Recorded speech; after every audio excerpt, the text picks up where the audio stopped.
प्रत्येक व्यक्ति अपने प्यार को एक रंग, एक कविता, एक संगीत देता है जो उसका अपना होता है और जिसे कोई और नहीं दे सकता।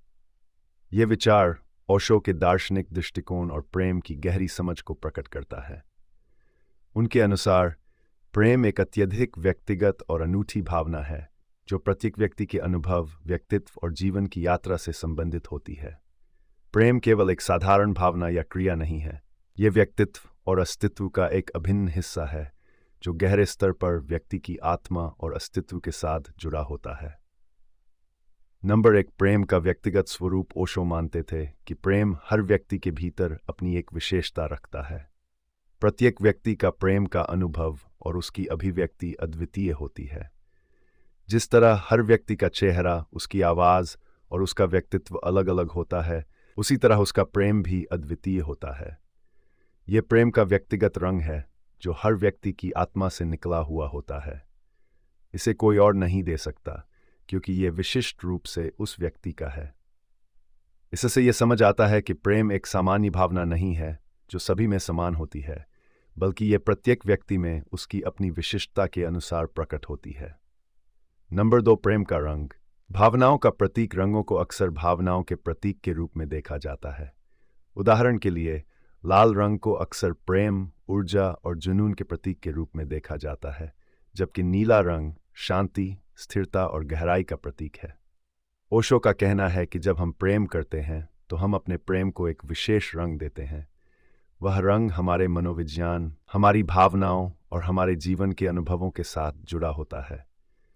ये रंग हमारे प्रेम की अद्वितीयता को दर्शाता है। प्रत्येक व्यक्ति के लिए प्रेम का रंग अलग होता है क्योंकि हर व्यक्ति की भावनाएं, सोच और दृष्टिकोण भिन्न होते हैं।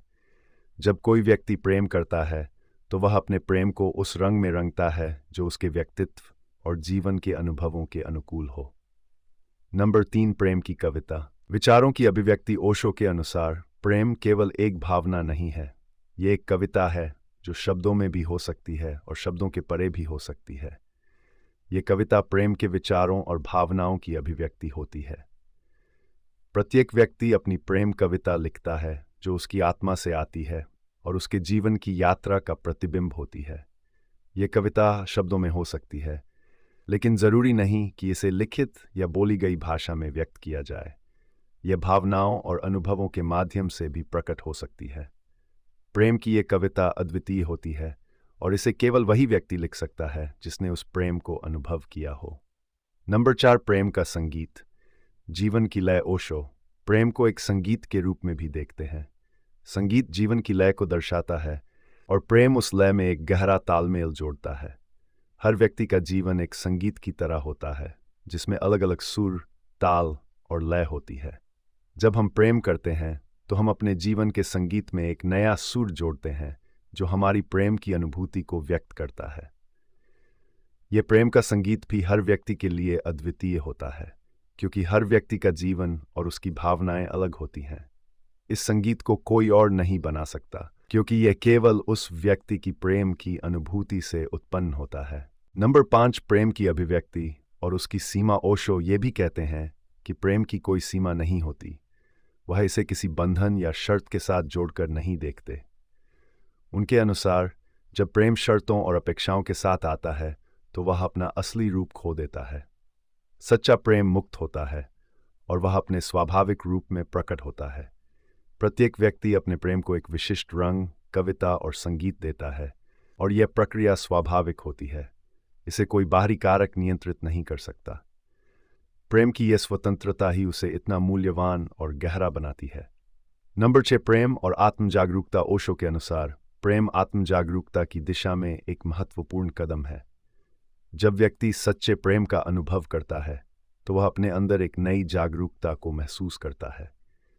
यह जागरूकता केवल उस व्यक्ति के लिए होती है जिसने प्रेम किया है और यह उसके आत्मा के गहरे हिस्से को छूती है। प्रेम के इस अनुभव के माध्यम से व्यक्ति अपनी सीमाओं से परे जा सकता है और अपने वास्तविक स्वरूप को पहचान सकता है। ओशो का मानना था कि प्रेम हमें हमारी आत्मा की गहराइयों तक ले जा सकता है, जहां हम अपने वास्तविक अस्तित्व को समझ सकते हैं। नंबर 7, प्रेम और ध्यान। ओशो के शिक्षण में प्रेम और ध्यान का गहरा संबंध है। वह मानते थे कि सच्चा प्रेम ध्यान की स्थिति में ही अनुभव किया जा सकता है। ध्यान व्यक्ति को अपने भीतर के शांति और स्थिरता की ओर ले जाता है, और जब व्यक्ति इस स्थिति में होता है तभी वह सच्चे प्रेम का अनुभव कर सकता है।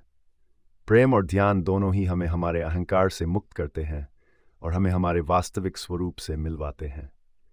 जब हम ध्यान में होते हैं तो हम अपने प्रेम की गहराई को महसूस कर सकते हैं और उसे एक अद्वितीय रंग, कविता और संगीत के रूप में व्यक्त कर सकते हैं। नंबर 8, समाज और प्रेम। ओशो का मानना था कि समाज प्रेम को नियंत्रित और सीमित करने की कोशिश करता है। समाज के नियम और परंपराएं प्रेम को एक निश्चित ढांचे में डालने की कोशिश करती हैं, लेकिन सच्चा प्रेम इन सीमाओं को तोड़ता है। समाज अक्सर प्रेम को बंधनों और शर्तों के साथ जोड़ता है, लेकिन ओशो के अनुसार सच्चा प्रेम स्वतंत्र होता है और उसे किसी नियम या शर्त के साथ नहीं जोड़ा जा सकता।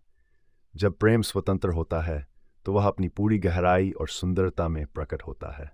नंबर 9, प्रेम और ईश्वर। ओशो के दृष्टिकोण में प्रेम ईश्वर की ओर ले जाने का मार्ग है। उनके अनुसार जब हम सच्चे प्रेम का अनुभव करते हैं तो हम ईश्वर के करीब आते हैं। यह प्रेम हमें हमारी आत्मा और ईश्वर के बीच के संबंध को समझने में मदद करता है। ईश्वर केवल एक सिद्धांत या कोई अलग सत्ता नहीं है, वह हमारे भीतर ही मौजूद है और प्रेम के माध्यम से हम उसे अनुभव कर सकते हैं। प्रेम हमें हमारी आत्मा की गहराई तक ले जाता है, जहां हम ईश्वर के साथ एकता का अनुभव कर सकते हैं।